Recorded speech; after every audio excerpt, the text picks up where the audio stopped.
ভাই এই ছোট্ট 10 বছরের একটা বাচ্চা অপারেশন সিন্দুরে লড়েছিল, আর যখন এই কথাটা নরেন্দ্র মোদীর কানে যায় তখন তিনি সরাসরি এই বাচ্চাটিকে প্রেসিডেন্ট অ্যাওয়ার্ড দেওয়ার ব্যবস্থা করেন। হ্যাঁ দেখো, এই ছোট্ট বাচ্চাটার নাম শ্রাবণ কুমার, যার গ্রাম ছিল ফিরোজপুর জেলায়, যেটা পাকিস্তান বর্ডারের খুব কাছাকাছি অবস্থিত। এবং তোমরা তো জানোই অপারেশন সিন্দুরে এই ফিরোজপুর জেলা খুবই বাজেভাবে টার্গেট ছিল।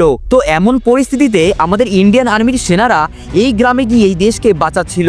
কিন্তু যখন এই 10 বছরের বাচ্চাটা এটা শুনতে পায় তখন সে বাবা মার থেকে পারমিশন নেয় এবং প্রতিদিন ভোরবেলায় প্রায় 2 কিলোমিটার হেঁটে এই বাচ্চাটা ইন্ডিয়ান আর্মিদের সেবা দিত দই, লস্যি, জল, দুধ দিয়ে। আর ভাবো, যখন এই বাচ্চাটা এমন কাজ করছিল তখন মাথার ওপর দিয়ে অনবরত মিসাইল ছুটছিল।